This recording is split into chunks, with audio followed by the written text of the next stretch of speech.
Hello, everyone. Welcome on back to another episode of the GSMC Football Podcast. As always, my name is Matthew Quinn. I am your host for this evening. I want to thank you guys for tuning in to the show. We have a great show for you today. We'll be covering some more free agency updates. Not a ton happened today, but a couple of little pieces of news and information that we're going to cover in the first segment there. And then as we continue on in the show, we're going to be covering our next two teams in our ongoing season outlook series. We'll be wrapping up the NFC North today with the Packers and then the Lions. And then make sure you stick around for it later in the show. I'm going to be talking about my top 5 favorite free agency signings that I've seen so far as we kicked it off a few days ago. Also, I've got a little mock draft for you, our continued series on that. We're doing picks 11 through 15 tonight, so stick around for later in the show for that. But before we start, I just would like to first of all just ask you guys that you like and follow the show. If you have a question or a comment or anything like that at all you have to do is just go onto the Super Chat, type in your question and your comment, and we'll get to it as soon as we can.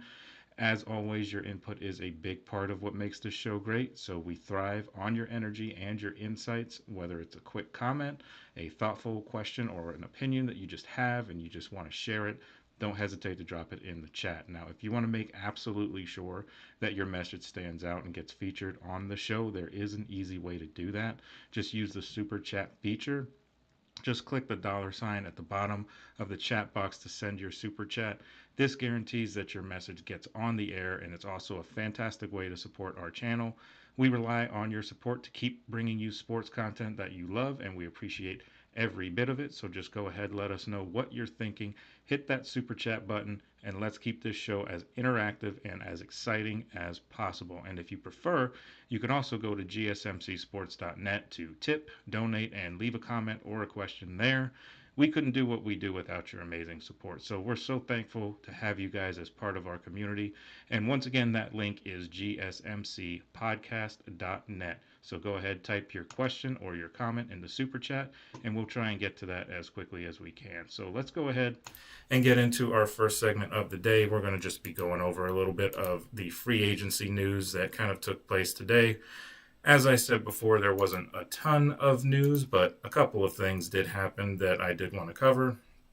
One of the stories that popped up, and I actually talked about this on one of my shorts earlier today, but Mason Rudolph is actually returning to Pittsburgh on a 2-year deal.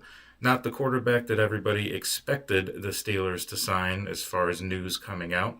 And this role, from everything I understand, is a supporting role of some kind. My own personal opinions and what I would like to see happen, because I actually like this signing as a Steeler fan. And what I would like to see happen, though I don't think it's going to, but I think the best deal for them to do would be to have Mason Rudolph be your pseudo starter this year, and maybe draft a guy because they don't have a second round pick, so maybe the third round, maybe Jackson Dart falls to the Steelers in the third round, or maybe they do some trades to kind of move up in either the third round or all the way up into the second round. Don't think that they would move up into the second round to get Jackson Dart. I think it's just kind of a situation where if he's there, they would draft him. But I think that would be a good course of action, because that kind of gives you at least a little bit of a plan at the quarterback position this year. Because right now the Steelers don't really have a plan. If Aaron Rodgers, if that falls through, which is a possibility that it could, because he could even end up retiring, and also who knows how long he's going to take to make his decision, and the Steelers may have their hand forced and they may have to go elsewhere for a quarterback, and rather than just wait on Aaron Rodgers to make up his mind, essentially. So I think they could get a quarterback in the third round to kind of work on. And also I've heard that maybe they could trade possibly for the Patriots backup Joe Milton and have him come in with Mason Rudolph. It's not the most glamorous quarterback room by any stretch, but that at least gives you some sort of hope or some sort of plan that you're going to go and get your franchise guy next year in the draft, most likely, when the draft is actually held in Pittsburgh. Like, how perfect would that be, that the Steelers get their next franchise quarterback on the first ever NFL draft that has taken place in Pittsburgh. That would just be, a crazy story. And I'm sure people would eat that up that entire weekend. And that could be what they're looking into doing. It's kind of up in the air. I don't really know what they're going to do. I originally thought that they were going to sign Justin Fields. That didn't happen. So now it's just kind of a matter of just wait and see. I personally don't think that they should wait on Aaron Rodgers to make his decision. They have other moves that they need to make, and they can't afford to wait for a 41-year-old quarterback who seemingly passed his prime or past his effectiveness. They can't wait on a guy like that to make up his mind. They have to make some moves. So I would imagine that a decision is made in the next week or so. I don't foresee the Steelers waiting weeks and weeks like Aaron Rodgers likes to do with teams. So I feel like they'll move on. But, that's kind of the update right now with what's going on in Pittsburgh. Still no real answer. Mason Rudolph there, that kind of gives you a little bit of stability. At least you have kind of a fallback option because he has started games for the Steelers before. Granted, in a different offensive system. He has not played under Arthur Smith's system. But, it's someone that everybody there is familiar with. So I could absolutely see him getting some playing time regardless if they sign Aaron Rodgers or not, because I have a hard time believing that Aaron Rodgers is going to make it through a full season, especially with that offensive line in Pittsburgh and not having an ability to, move like he used to back when he was in Green Bay. So that's kind of all the news there. As far as the other big-name quarterback that's still out there, Russell Wilson, he met with the Browns today. There's no real news as far as how that went or anything like that. He's scheduled to meet with the Giants tomorrow. He met with the Giants last offseason, or at least was going to meet with the Giants last offseason before he ultimately signed with Pittsburgh. So, it would be kind of interesting to see him actually decide to go to the Giants.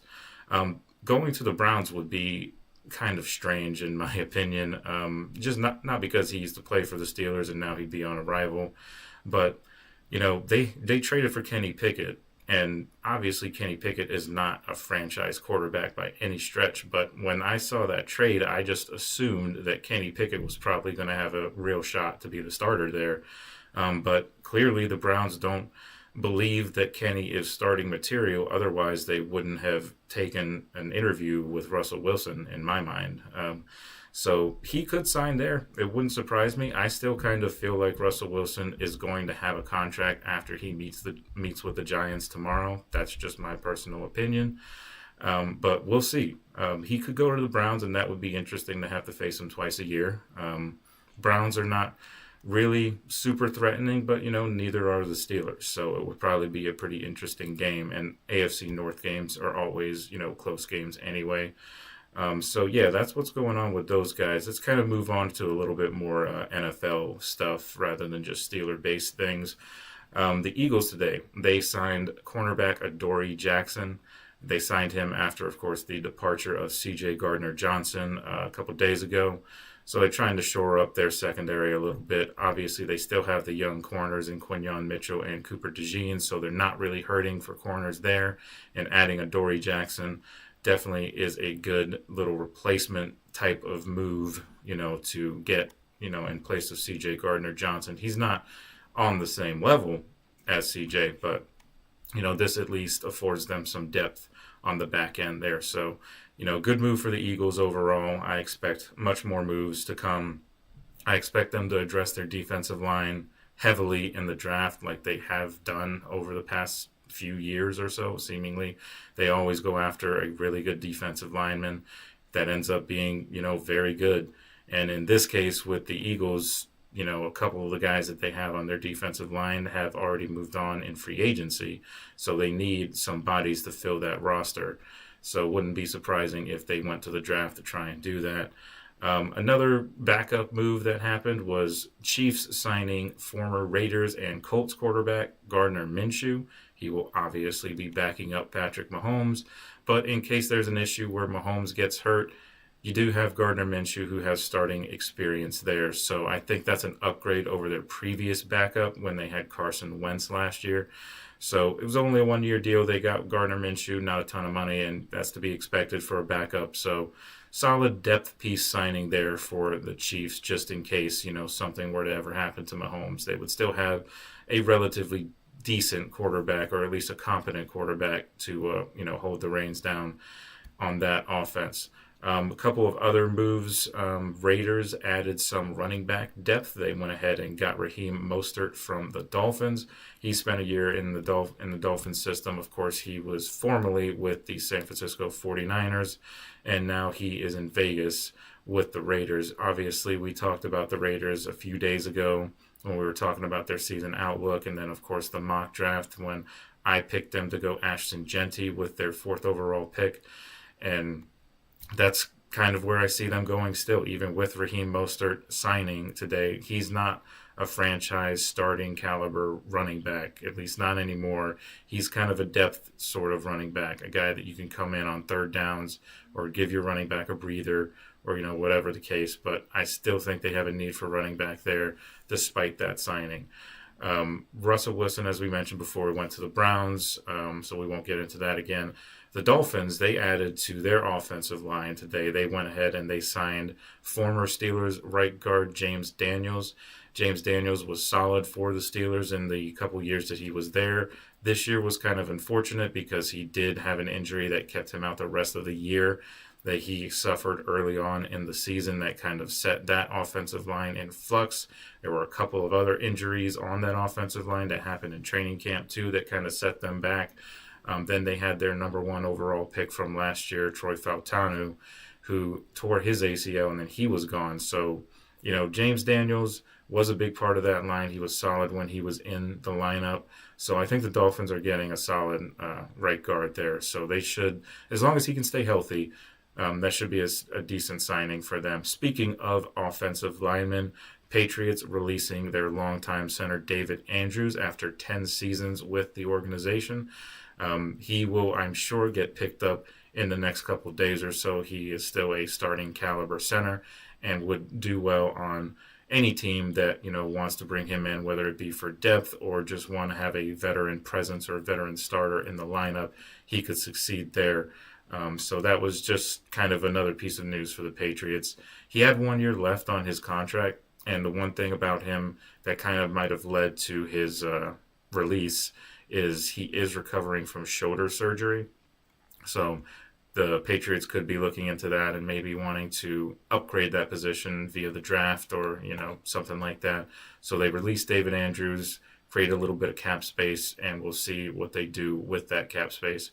A couple more pieces of news here before we move on to the next segment.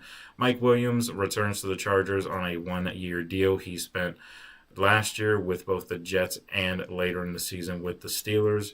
When he was with the Steelers, only had about 21 catches, not a ton of yards, 1 touchdown, which was that game winner against Washington.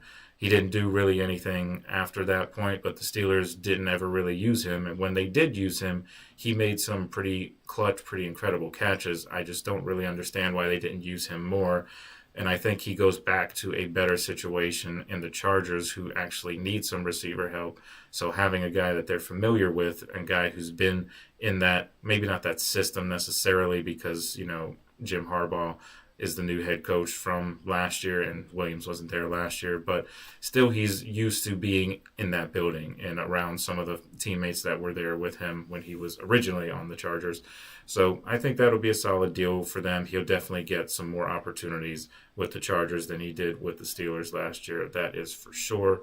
Another wide receiver acquisition that happened today was a relatively small one, but it's Olamide Zaccheaus from Washington, the wide receiver. He ends up signing with the Bears as the Bears continue to be aggressive in free agency and try and bolster that team as much as they possibly can, with Caleb Williams entering year 2 and a new coaching staff with offensive-minded coach Ben Johnson, the offensive coordinator from Detroit from a year ago.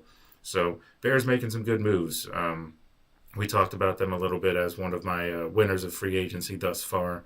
And this is just another kind of example of that. It's not a flashy signing, but it's a depth piece that will be useful for them. So I like everything that the Bears are doing thus far, and we'll see what they do come draft time, because they've addressed a lot of needs already. So it'll be interesting to see where they go in the draft.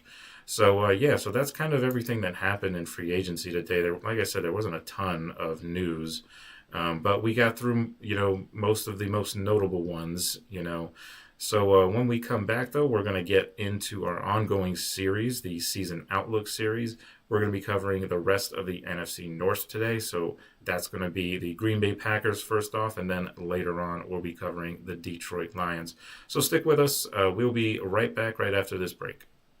I feel like I'm losing my mind. Is everybody in the world blind? Please, Lord, give me a sign, a sign. I feel like I'm losing my mind. Is everybody in the world blind? Please, Lord, give me a sign, a sign. I wanna be the greatest. Everybody on the fake shit. I look around and feel like everybody is the fakest. I make this every day and I'm impatient, hoping one day I blow up from the basement. Statement, the top is so vacant. I don't hear shit that I think is amazing. Waiting for my day when I'm playing sold out shows for 1,000 faces. Hey, give me that crown, get in my way and to be put down. It ain't your place, all this my town. If I want that shit, then I'll get it right now. I'm losing it, the noose it fits. I'm losing shit, a stupid myth. You choose to live or choose to dip. You choose to fight or lose your grip and lose a gift. I feel like I'm losing my mind. Is everybody in the world blind? Please, Lord, give me a sign, a sign. I feel like I'm losing my mind. Is everybody in the world blind? Welcome on back, everyone, to the GSMC Football Podcast, brought to you once again by the GSMC Sports Network. Before we go ahead and get into the rest of our show, just want to remind you guys that if you do have any questions or any comments whatsoever, you can go ahead and hit that super chat and type down all of your comments and questions, and we will get to them as soon as I see them or as soon as I possibly can. Definitely try and engage with the show. It always is nice to create a dialogue and maybe a little bit of a debate.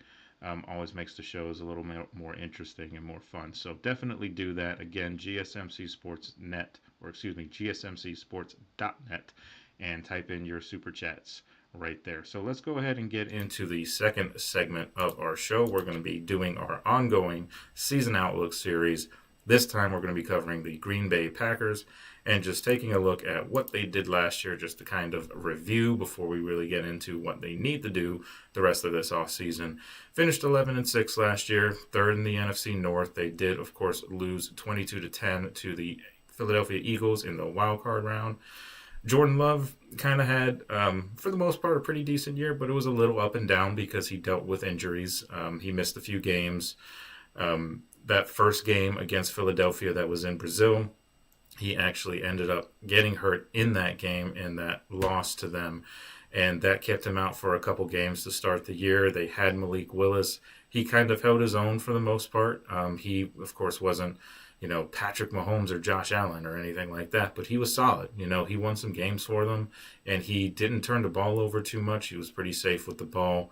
Of course, this being his second stop since being drafted by Tennessee last year, or a couple years ago.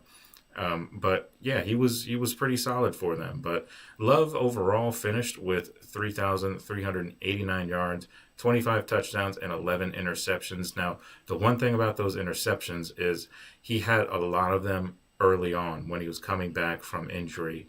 As the season wore on, he got a lot better and a lot more careful with the football. And if you take a look at their overall stats on offense, that kind of backs up what I'm saying here. He was not just him, but the entire Packers offense was 8th in points per game, 27.1 points per game. So definitely effective there. They were 5th in total yards per game as well, and also 5th in rushing yards per game. So the offense did their job for the most part. And the defense was pretty solid too overall.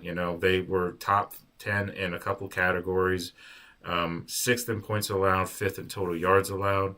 They were about middle of the pack in pass defense. They were 13th, but again, they were top 10 in just about every other category other than pass defense. Rushing defense was 7th in the league, 3rd in the league in interceptions, 7th in the league in sacks. So both sides of the ball were effective most of the year. It was just they got hit with a couple of injuries, and then, of course, running into the Eagles in the playoffs when the Eagles were clearly the best team in the league last year, as proven with their Super Bowl win, of course. But so they still are a pretty good team. They just have the raw luck of being in a division that is by far, easily, hands down, the toughest division in all of football, and especially with the Bears improving this year and presumably going to be a lot better than they were last year. That division gets even more tough because you already have the cream of the crop of the division in the Detroit Lions. Then you have the Minnesota Vikings, who were very good last year. Admittedly, they have a little bit of, a few questions around their offense in particular with J.J. McCarthy or maybe even Aaron Rodgers. There's been talk that they could sign Aaron Rodgers. I personally don't think that's going to happen, but I think they ride with J.J. McCarthy. That would be the best thing for them since he is a first-round draft pick after all. You don't want to have him just sitting on the bench, for the good part of his early going in his career. He is, of course, coming off of that injury that kept him out all of his rookie season, so maybe they want to sign a veteran guy just for safety and security in case he ends up, not being 100% ready when the season kicks off, or, maybe he re-injures that knee or gets hurt again or something like that. They want to have a backup plan. They got pretty lucky last year having the backup plan that was Sam Darnold and having as good of a year as he ended up having. But, obviously they want to get better. So that's kind of the only questions really that they have. So if you take a look at the Packers, offensively, their running game is solid. Josh Jacobs is one of the better running backs in the league. He had 1,300 yards and 15 touchdowns last year. He also had a receiving touchdown last year, which may not seem like a big deal, but it was for him because that was his first ever receiving touchdown, and he's been in the league for a few years at this point, and he just had never had a receiving touchdown as a running back. Got one last year, and of course put up a lot of other good numbers with those rushing stats too.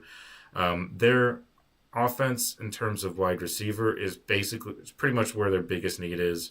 Neither of their receivers went over 1,000 yards last year. Their top two receivers anyway. Jaden Reed was essentially their number one receiver.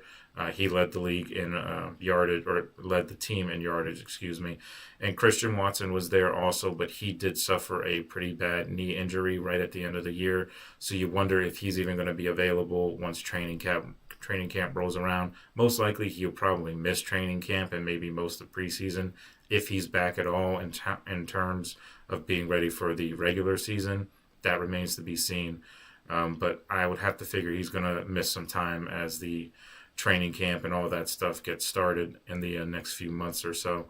In the secondary, they did have a few holes, but they were able to fill a good portion of that by getting Nate Hobbs from the Raiders. He was one of the better corners that was available in free agency, so they definitely helped their secondary that way by getting Nate Hobbs.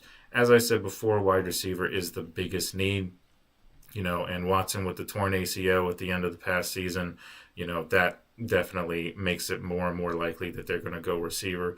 Kind of surprising that they haven't really done anything receiver-wise in free agency so far, but there still are some players out there that they could go and grab, and I'm sure everybody's probably tired of me talking about Cooper Kupp with every team that needs a receiver, but he is available, and he has actually been linked to the Packers. They have talked to him, and nothing has happened as of yet, but I could absolutely see the Packers being the actual destination that Cooper Kupp ends up going to. They want to get a veteran guy, guy with experience, a guy with pedigree, and that is Cooper Kupp. He brings all of those things. And though he may not be in his Triple Crown winning phase of his career, he's still a very, very good receiver. And, he's solid, especially when you have those questions at receiver like they do. Wouldn't be surprised if they go receiver in the draft as well. They picked 23 in the first round. They need a true deep threat. And that's kind of why the Kupp signing, if they do end up signing Cooper Kupp or maybe even Amari Cooper, you feel like they probably still need to go after somebody in the draft, because Cooper Kupp, though he is a good route runner and is sure-handed as they come in this league, he's not necessarily what you would call a deep threat. He can get open down the field and everything, but he's not one of those guys that you would say like, oh yeah, you got to make sure you put a safety on the back end there to just kind of protect from the deep ball. That's not really his game. He's more of an intermediate route running kind of receiver, which would be good for the Packers, but they definitely need somebody who can stretch the field, because Jaden Reed is more of a slot receiver too. So if you get Jaden Reed and you get Cooper Kupp both in the slot, you're going to need somebody on the outside to stretch the field. Maybe I thought that maybe they would consider trying to go after one of those big name receivers that were available earlier. A reunion with Devontae Adams was possibly in the cards. Obviously, he ends up going to the Rams. Maybe they could have went after DK Metcalf, but of course he ends up getting traded to the Steelers. So they could have made some moves, and they didn't. So it kind of makes me think that maybe they're waiting until the draft and maybe having somebody fall to them, or maybe trading up to try and get their guy, while also signing a veteran receiver as well. I could absolutely see them doing that. They also need some defensive line help. There's not a ton left in free agency. There's a couple guys, Calais Campbell. He's, of course, a legend, in the NFL, but he's also 38 years old. So he's not getting any younger. And it's like, do you really want to spend money and cap space on a guy that, you don't know what you're going to get from him? 38-year-old defensive linemen, they don't necessarily stay in this league that long after that point. So, maybe they go after him. They could consider a reunion with Zadarius Smith. He just got released by the Lions this past offseason, or this free agency period. So maybe they look that route. But they could also go in the draft with defensive line. And they don't necessarily have to go first-round defensive line. As we've talked about ad nauseum on this show, the defensive line draft class this year is very, very deep. So they could absolutely get somebody in the second or third round if they miss out on their guy in the first round. So I could see them doing that. As far as what I think their record might be, it kind of all just depends on the draft at this point, because I think they're pretty solid overall. They're well coached with Matt LaFleur leading that team. Jordan Love, I didn't really think that he was as good as everyone made him out to be his first year as a starter, but he has proven that he can be consistent. And, though he may not put up the numbers that like a Lamar Jackson or Josh Allen puts up, he can still be effective, and he's good in that system. It's the right fit for him. So, Jordan Love, it'll be interesting to see how he continues to grow and if he can stay healthy throughout an entire season, as he had some injury issues last year. But if all those things fall into place, I could see the Packers. They were 11-6 last year. I could see them maybe going 11-6 again, possibly. Maybe get to 12 wins, with a surprise win. Maybe they get one over the Lions or the Vikings in the division this year. That's definitely a possibility with, division rivals and division matchups. They're always kind of strange. So you could have a good team playing a bad team, and the bad team might end up winning. We saw that happen a couple of times in the AFC North with the Browns beating the Ravens and Steelers last year. So anything can happen. And of course, the Packers are not a bad team. So they just happen to play in a division that has a lot of truly, truly great teams in it already.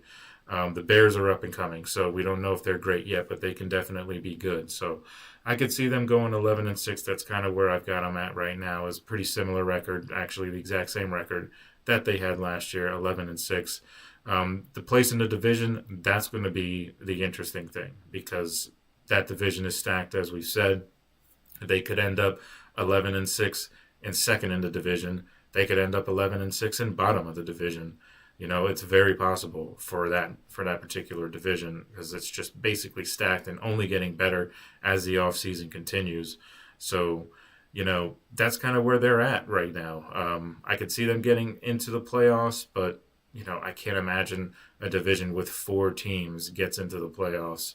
That just doesn't happen. I could see 3 teams from that division getting in. So one good team from that division will be left out, and it just remains to be seen as to who that team will be, of course. So that's what I've got for them.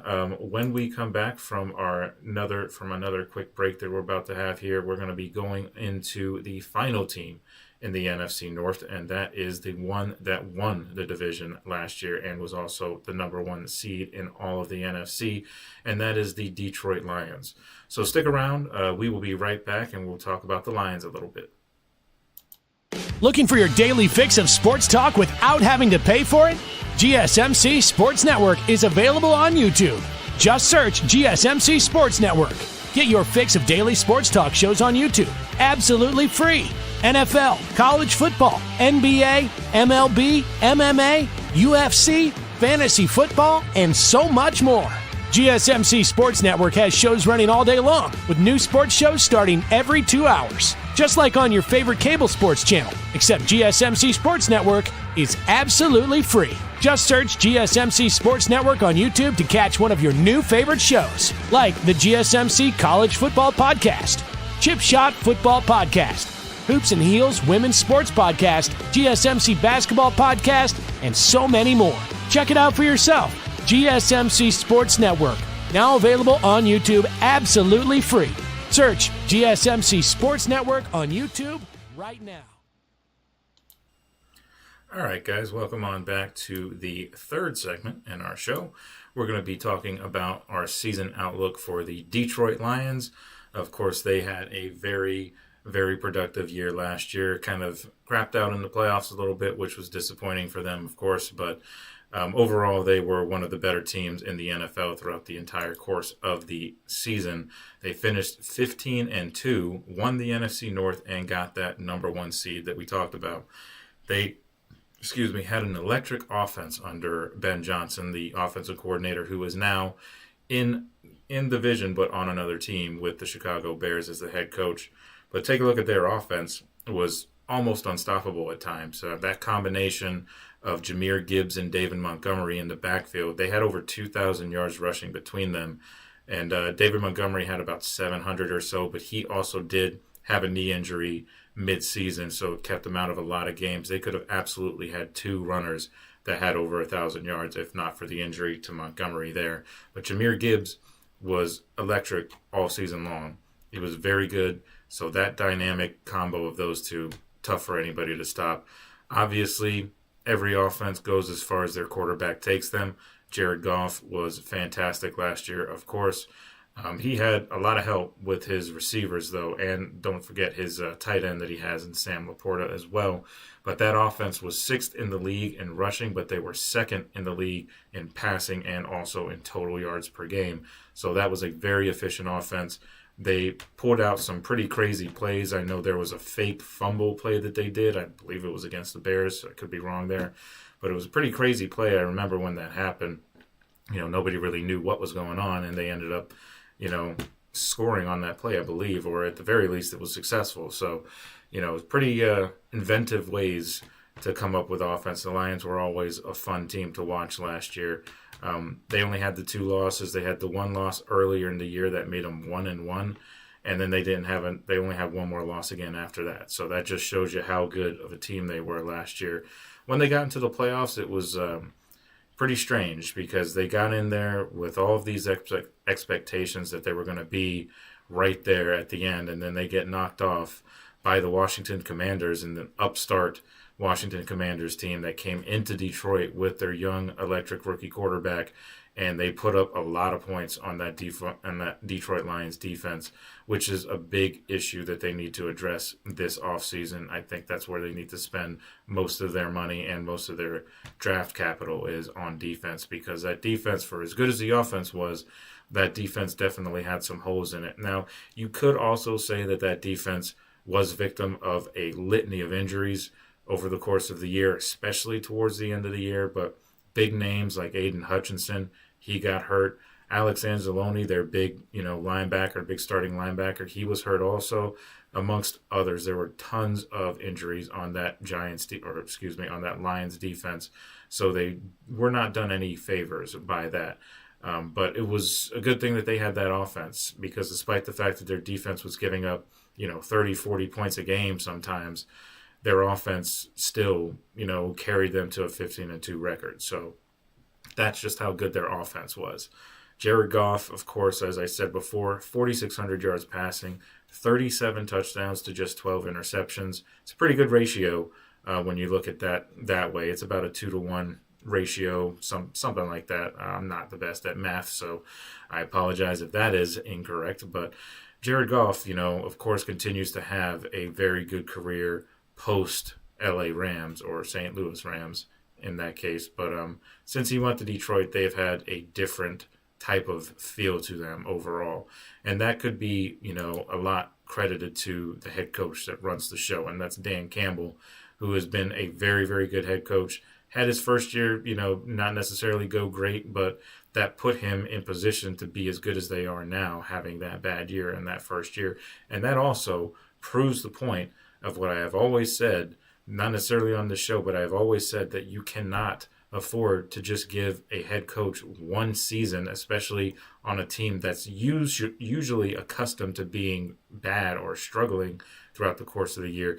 You cannot sign a head coach and give him 1 year to work with, and then if it doesn't work out, you cut him loose. That is how teams like the Browns stay the Browns. You have to have faith, and you have to give your coach a chance to build his own version of the team and see where it goes that way. And if it doesn't work out, then you cut him loose. Or if something crazy happens, you have to cut him loose earlier or something like that, then so be it. But giving these head coaches, you see it across the league all the time, you give these head coaches 1 year, sometimes not even a year.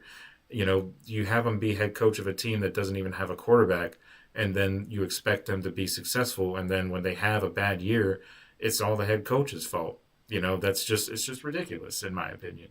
But the Lions, credit to them, they kept Dan Campbell despite the really bad first year, and they have, benefited from it. Of course, now it's at the point where they want to get over the hump in the playoffs. So it's starting to become a question of like, okay, so this is great. We've built a really, really good team so far, but when is this going to start paying off in the playoffs? We're great in the regular season, but when are we going to see it in the playoffs? And that's the biggest question for them. But, for as bad as the defense was in pass defense, they actually were pretty solid in terms of, defending the run. They were fifth in the league in rushing yards allowed. Now, you could also say that could be the case, or could be a little bit skewed a little because of how bad their pass defense was. Teams kind of want to target the weakness of a defense.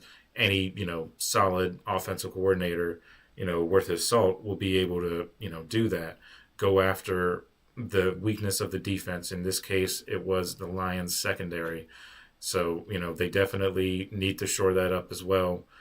They did get some help, in that regard, I believe, but they're probably going to add some more depth pieces or maybe some more starters or so as we get closer to the draft. Of course, they lost Carlton Davis, their starting quarter. So, they want to try and do something, kind of fill that hole as well. Also, in terms of the defense, one thing I forgot to mention, they had 16 interceptions, so they were fifth in the league in that. So they were opportunistic. So, you got to give them credit for that, but they just gave up a lot of yards. They, were able to get turnovers, but they gave up a ton of yards, and that kills you, ultimately, because you can't expect to get interceptions every single game and have that, basically be what you hang your hat on. So take a look at some of the things that they need. As I said before, they need some defensive line help, some depth on that defensive line, because you had Aiden Hutchinson go down, and that was a big loss for them last year. They could try and bring in some people to maybe shore up the depth. They did let go of Zadarius Smith in free agency, so they definitely need some players to fill up that roster spot there. Calais Campbell, as I mentioned before, he is an older option that they could bring in just to have a veteran presence in there and maybe have him, sit behind one of the other guys or fill in, on an injury. He's not an every down player anymore, not at 38. Nobody is an every down player at 38 unless you're a quarterback. But they could possibly draft a defensive lineman in this class.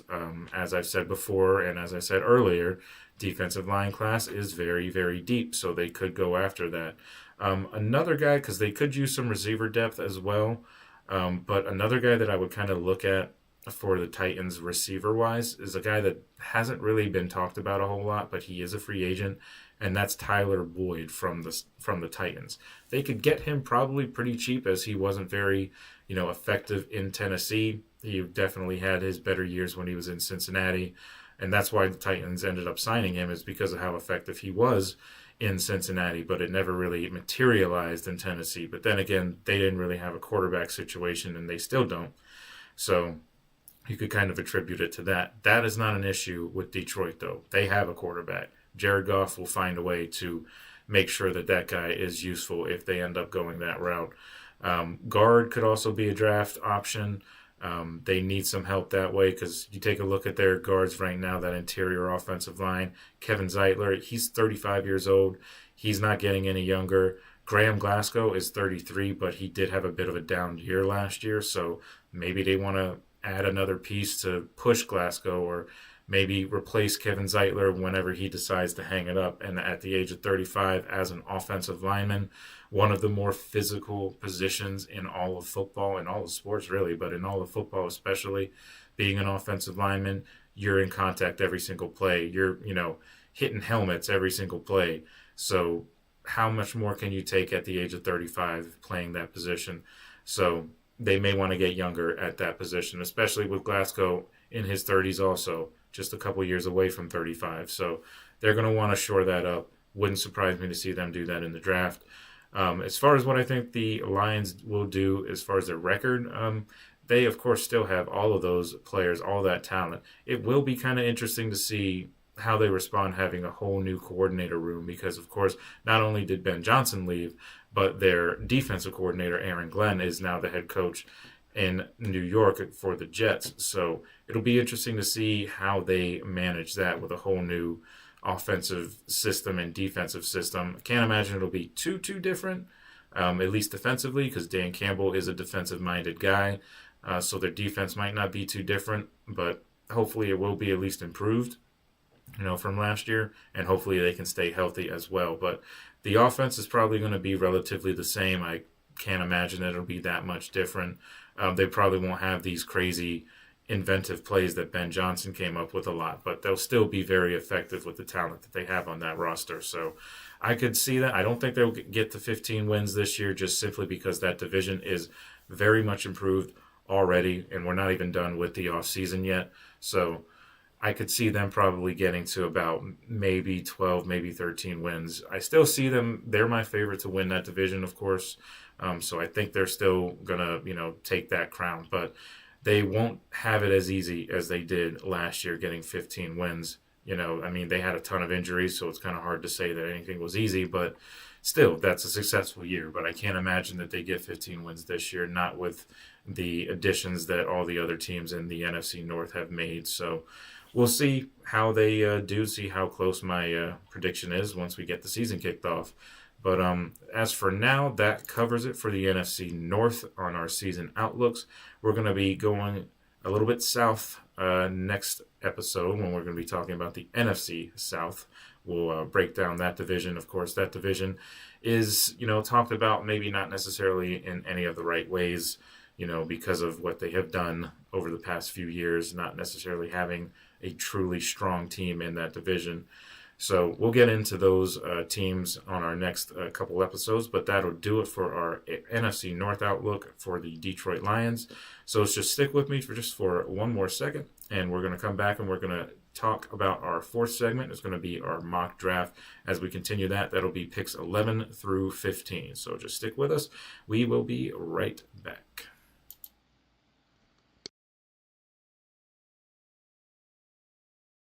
For the best and latest podcasts available anywhere, go to the podcast app on your cell phone and type in GSMC to access free content-rich podcasts on health and wellness, book reviews, sports, entertainment, relationships, social media, movies, technology, finance, and even weird news. Subscribe and download the GSMC Podcast Network's family of shows, available everywhere podcasts are found.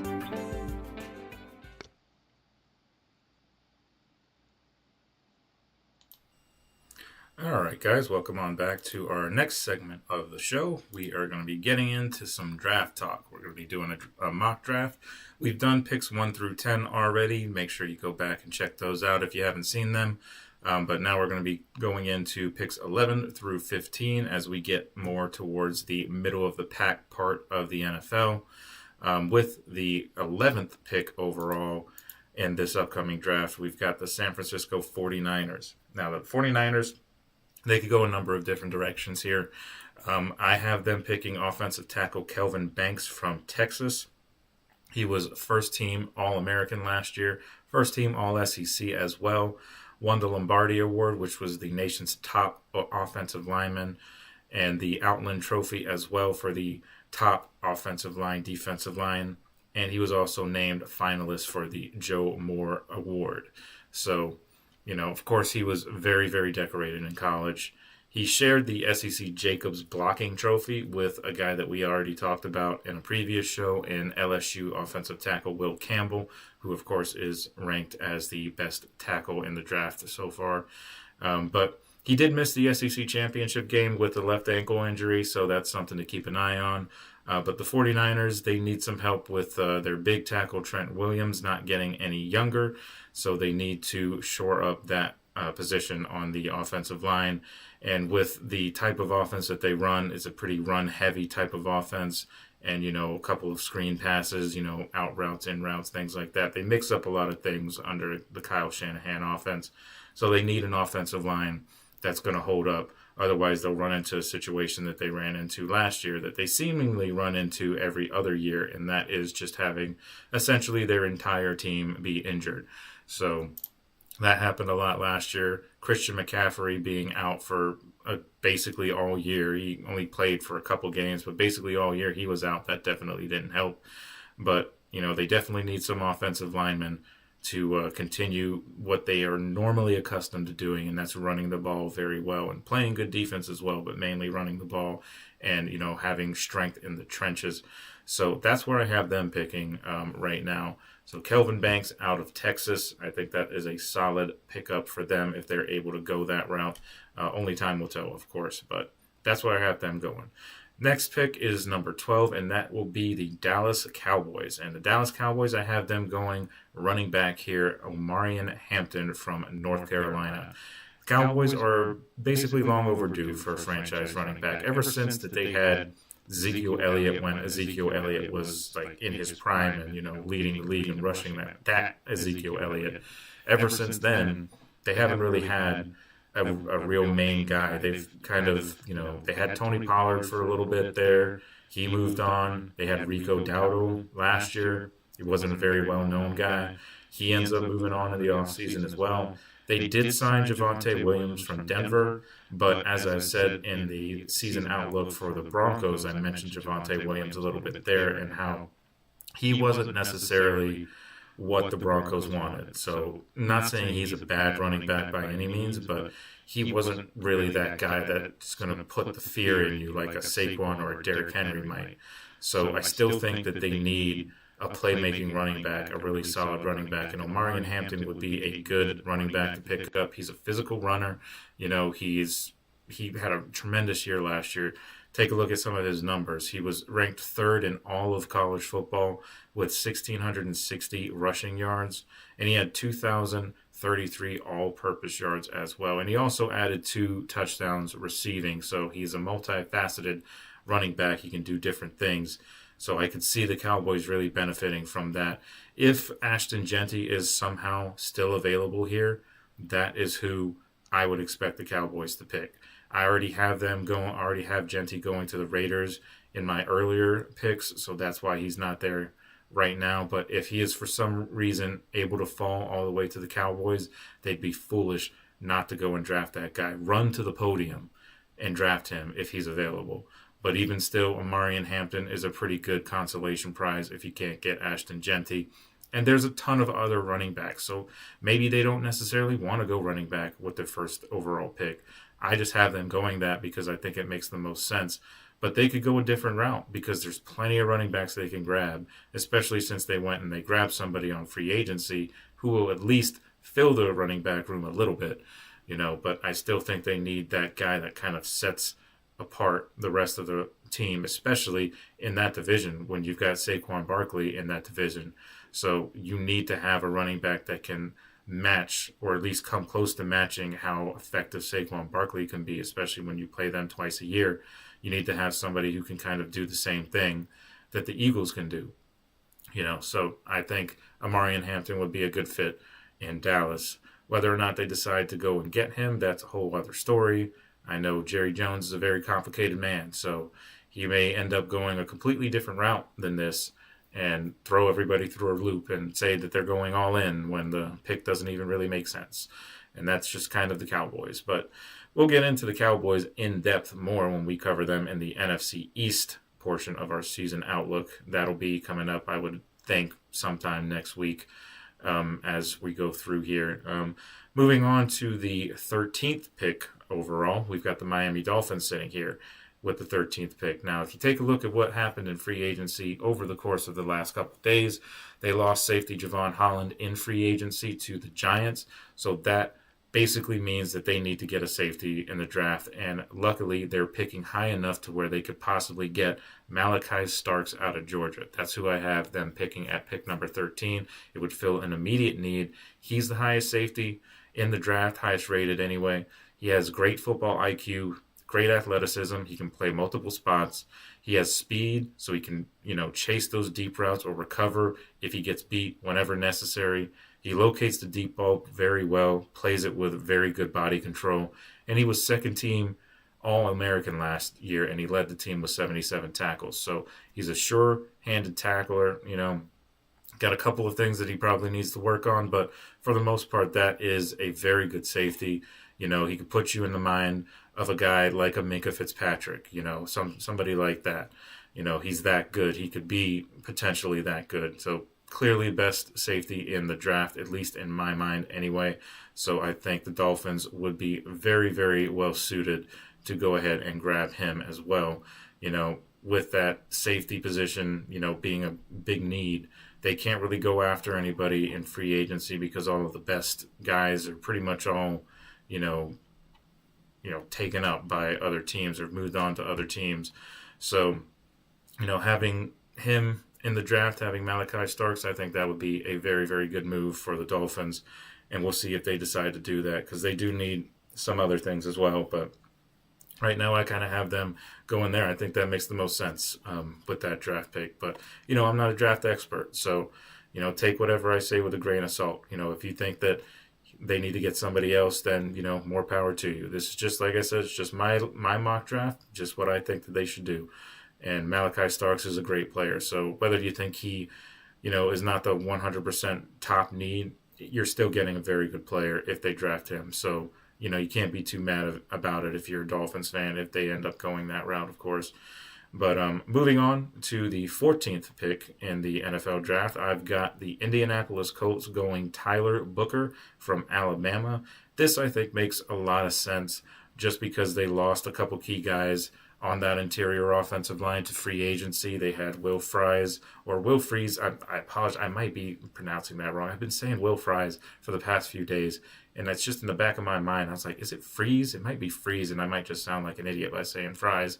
But anyway, I have them going Tyler Booker, Alabama, and of course they lost Ryan Kelly, the center, to free agency as well, so they do need to revamp that interior of the offensive line.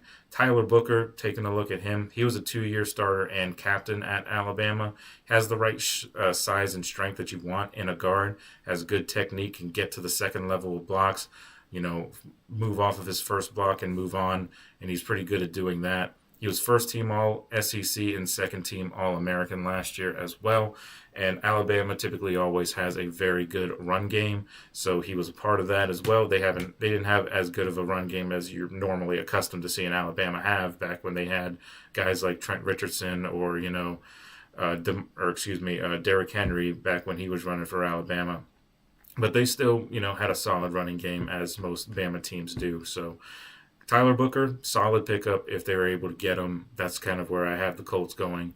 With the 15th pick and the last pick in our mock draft portion of this show, I've got the Atlanta Falcons. I've got them going edge rusher. James Pierce out of Tennessee. They just recently parted ways with Grady Jarrett, who ended up signing with the Bears. So they do need some defensive line help. James Pierce was one of the better guys at the combine in his position. He ran the fastest 40 time amongst all edge rushers with a 4.47 40. He was first team all SEC, led the team with 13 tackles for loss, 7.5 sacks, played in all 13 games with 9 starts under his belt. He's an explosive pass rusher. He doesn't have a ton of size. He's not like one of those big, massive type of defensive linemen or edge rushers that you see, like a Myles Garrett kind of guy or something like that. But what he makes or what he misses in size, he makes up for in speed. He's able to get off the ball very, very quickly. He can get right at offensive linemen, catch them off guard because of how fast he is. So he can use, if he gets some more technique with his hand work and hand movement, he could end up being a very, very effective edge rusher in this league. And that is kind of where I see them going with that pick. I mean, there's many different things that they can go as far as the Falcons are concerned. Falcons have a lot of issues anyway because they've got the whole Kirk Cousins thing happening.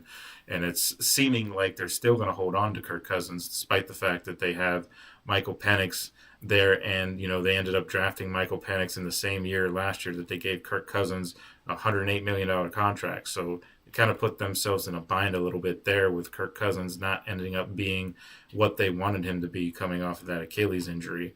They ended up going with Michael Penix. He showed some flashes, and there's a little bit of hope in Atlanta this year with Michael Penix as the starter.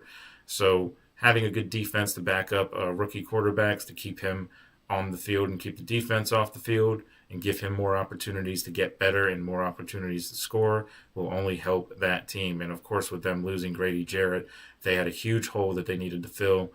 And I think if they do end up drafting James Pierce, I think that'll be a good step in the right direction to filling that hole.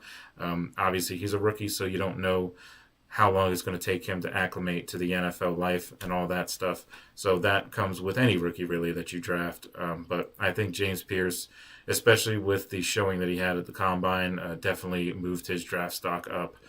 There were a lot of other guys that I could see them going as well if they're available. Shamar Stewart, who I know I mocked to an earlier team, can't remember off the top of my head. I'd have to look at it, but I had him going somewhere else. But if he falls here and he's still available, I could absolutely see them going Shamar Stewart instead of James Pierce because he arguably had a better combine than Pierce did.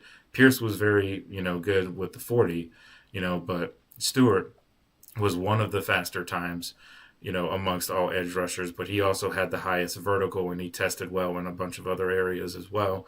So if he's still available, the Falcons probably go him, but if not, if he goes where I think he's going to go, then James Pierce would be a pretty good, secondary option for them.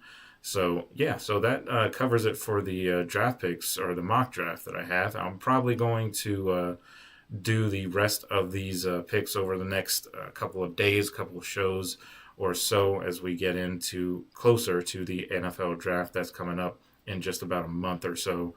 So we'll be doing picks 16 through 20 on our next show, and then, of course, keep continuing that until we get to the last pick of the draft. And so look forward to that. But that's going to do it for that portion of the show. We're going to take one more break, and when we come back, we're going to talk about some more free agency. Only this time, we're going to talk about who I thought were the top 5 free agency signings over the past few days since the start of the legal tampering period, and then, of course, start of the new league year started. So we're going to go ahead and get into that, but we're going to take a quick break real quick. So just stick with us, and we will be right back.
right, welcome on back to the final segment of the show. We're going to be getting into my top 5 free agency signings that have happened up to this point. So going into it, there were a lot of different storylines going into the free agency. A lot of things have happened over the past few days.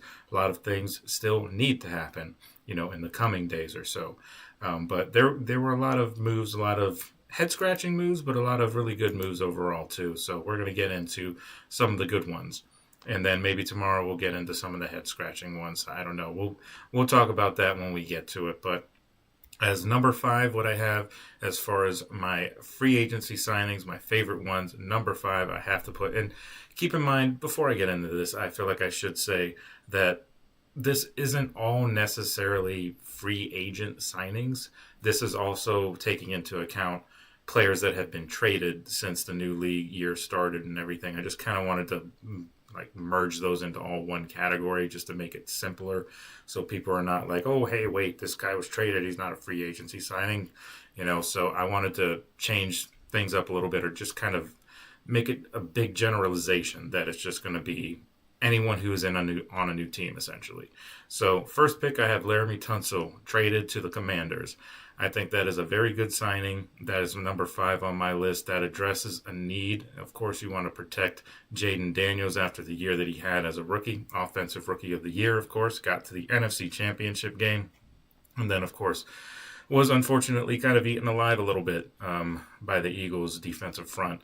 So having a strong offensive line, especially in that division, is definitely necessary. So having Laramie Tunsil traded to them, and it was essentially a steal too, because they didn't have to give up much to get him, and it was kind of a head-scratching, and this is actually going to be probably on my list of head-scratching moves, only it's going to be on the side of the Texans, because I don't understand why the Texans traded Laramie Tunsil to them. He was their best offensive lineman last year, and the Texans don't have a very good offensive line, and he was by far the best player on that line. He was a Pro Bowler, great left tackle, and they let him go for essentially peanuts. They didn't give up. They didn't, get anything really for him. I believe it was like a 5th round pick. I could be wrong there, but it wasn't very much to get him. So the Commanders doing a great job there by getting a very, very high quality player for pretty cheap. So I liked that move a lot from the Commanders. Moving on to our next one, number 4, my 4th favorite one was Davante Adams to the Rams. And honestly, this could be a little higher. I kind of debated with myself a little bit before actually finalizing this list as I was getting it ready. Just because I was looking over all of the other free agency signings that have happened over the course of the past couple of days, and there were a lot of them. So it was a lot to get through. So my brain's kind of like mush a little bit after looking at all that. But I could have Davante Adams a little bit higher than this, but I have him at number 4 for now, which I think is pretty safe. It's top 5 still, so it's a good signing. Davante did not follow his buddy Aaron Rodgers, because Aaron Rodgers still doesn't know what he's going to do.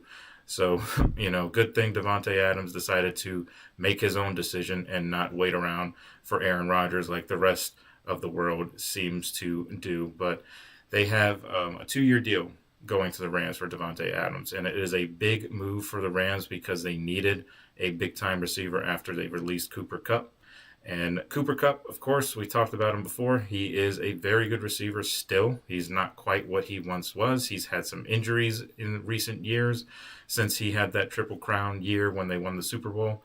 But, he's still a solid receiver, but they still need to fill that hole because they let him go. And who better to do that than Davante Adams? Now, Davante Adams is a little bit older in terms of receivers, but he's still very, very productive. He's still one of the better receivers in the league. You could probably put him up there, top 10 receiver in the league. I don't know if I'd put him top 5 anymore. Maybe in his prime I'd put him top 5, but not so much anymore. But he's pretty close to that level. He's at least top 10. So you add a guy like that, you put him into a place that has a proven quarterback, an elite quarterback, that Davante Adams really hasn't had since he had, of course, Aaron Rodgers in Green Bay. So he hasn't really had that. So having them go ahead and sign Davante Adams, I think, is a big move. So good job there. And obviously, we see in the chat here, love the Green Bay Packers. The Packers are doing a great job. so far, and it's going to be interesting to see what they do, as we talked about them a little bit early on. If you didn't catch it, go back and check that out. But Adams, of course, going to a place with a proven quarterback, like we said. Matt Stafford decides to stay in LA after there was rumors that he could potentially go to Vegas and play for the Raiders. Obviously, that didn't happen, and he is still in LA, and a good thing, too, for Davante Adams, because he gets signed there, and he has a quarterback who will definitely make the most out of him to get the best use out of him as well. So good signing there from the Rams. So moving on to the next one I have here. I have the Chicago Bears signing Grady Jarrett from the Falcons after they released him. And that was kind of a surprising release in a way, because he's still a very good defensive lineman, still a very good player, and they freed up a little bit of cap space, and I feel like that was a big reason why they let him go. With all of their cap space being tied up in the Kirk Cousins contract, they needed to free up as much space as they could, which unfortunately sometimes means that you got to let a player go that you don't necessarily want to let go. And Grady Jarrett was one of those guys, I believe, and the Bears did a good job sneaking right in right after he gets released and signing him and, pairing him with another great defensive lineman in Montez Sweat. So that defense will get even better, because that's the one thing you could say about the Bears last year. They weren't necessarily great defensively, but they do have some good players on that defense. So if they're guided in the right way, coached in the right way, I think they could get the most out of those guys. And having a big veteran like Grady Jarrett will absolutely help, at least that defensive front anyway. They've still got some questions on the back end, but they could also, add in the draft as well. They could add defensive linemen in the draft, deep class, as we mentioned before. So, they could definitely add in the draft. So we'll see what they do. But that's what I have them as a number 3 overall. The number 2 signing is another defensive tackle, but this time it goes to the New England Patriots, Milton Williams. Big defensive tackle. He had a great season last year, of course, winning the Super Bowl with Philadelphia. He was one of the anchors on that great defensive front that the Eagles had last year. Big time, pass rusher and run stopper. Milton Williams is definitely up there as one of the top guys to get, in free agency. And a lot of teams definitely wanted him, but the Patriots, of course, were able to get him. And having him under new head coach Mike Vrabel, who is a defensive-minded guy, and that is going to just add more teeth to that defense, as it seems like they're trying to focus a lot on improving that defense so that'll put less pressure on Drake May, their young quarterback, while they still try and get some pieces to improve that side of the ball as well. But I think they did a very good job getting Milton Williams there, too. And they also got Harold Landry, too, from the Titans, which, by comparison is probably not a huge pick, but that's just another sign that they're trying to upgrade that defense. They also got Robert Spillane, so he was a solid player, played under Mike Vrabel when he was at Tennessee, as did Harold Landry. But Milton Williams, that's the big signing of the offseason so far for the Patriots, and that is their best signing in the offseason thus far. Obviously, still a long way to go. So we'll see if they decide to make any more moves or trades or, draft some defensive linemen in the, first round or whatever the case. But still, good job from the Patriots. They're definitely trying to build something there with Mike Vrabel. To the number 1 selection here in this list. And you guys may agree, you guys may not. I'm not sure. I apologize if you don't agree, but I have DJ Reed, the corner, signing with the Detroit Lions, signing for a 3-year, $48 million contract. And with the loss of their starting corner, Carlton Davis, this was absolutely a need, as we talked about earlier in the season outlooks of the Detroit Lions. They needed to shore up that secondary. DJ Reed does that with them for sure. And, he was the best corner available, or at least one of the best corners. I had him marked as the best corner. I've talked about him several times over the past few days on this show, trying to see where he could potentially end up because he was a free agent from the Jets. So DJ Reed goes to the Lions, a much more stable organization than what the Jets are. So hopefully he'll have more success there than he did with the Jets.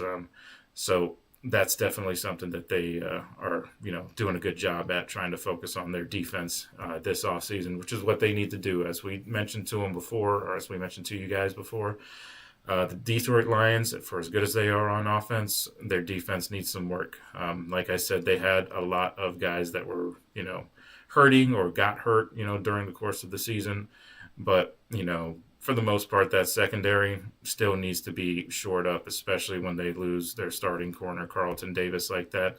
So DJ Reed's going to be a big part of that defense. And as long as they can stay healthy, and as long as DJ Reed can stay healthy and in that system, I think that the Lions could improve defensively. And if they improve defensively and they can still keep that same type of, mentality on offense, that creativity, that explosiveness that they've had over the past few years, if they can still keep that, some sort of semblance of that since Ben Johnson is gone, then this could be a team that could get past that first round, unlikely that they did last year, when they were knocked out in the first round, of course. But I think they get past that, if their defense stays healthy and if it improves, that could be an absolute team that I could see in the NFC Championship game again, since they tried to go there last year, were cut short, and before that, the year before that, they got to the NFC Championship game, had a pretty substantial lead on the 49ers before some head-scratching coaching decisions kind of made that whole game unravel. And since then,